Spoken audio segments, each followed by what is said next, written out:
داسې زناور چې هغه ښکرونه نه وي. که چېرته یو داسې زناور وي چې هغه ښکرونه نه وي، نو د هغه زناور قرباني جایز دی. هغه چې دا کم یو زناورو له اقسامو نه وي، قرباني یې جایز دی، دې ته عیب نه ویلی کېږي.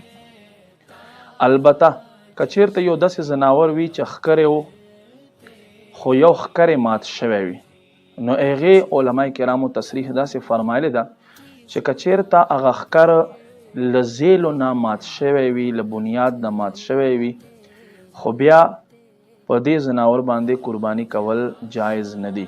او که چېرته ښکر له پاسه مات شوی وي، نو بیا قرباني پې باندې جایز دی او قرباني پې باندې کېږي. دې سره سره زناور لکۍ کټ شوې ده، دا یوه اهمه مسله دی. غوا دی، میخه دی، لکۍ یې کټ شوې ده.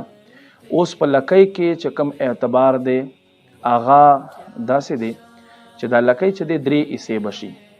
که چېرته په دې 3 حصو کې یوې حصې نه دی زیاته کټ شوي وي، نو بیا قرباني پې باندې جایز نه دی.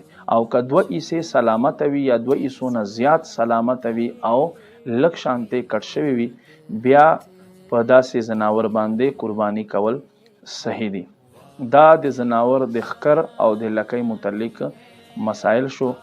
مزید مسایلو دپاره تاسو زمونږه پښتو مدني چینل فیسبوک پیج دی، دې نه علاوه یوټیوب باندې زمونږه چینل دی، هغه په سکرین درته ښکاري، هغه هم سبسکرایب کړئ. او مسلو دپاره، دین زده کړې دپاره تاسو زمونږه یوټیوب چینل ته راشئ. وما علی الا البلاغ.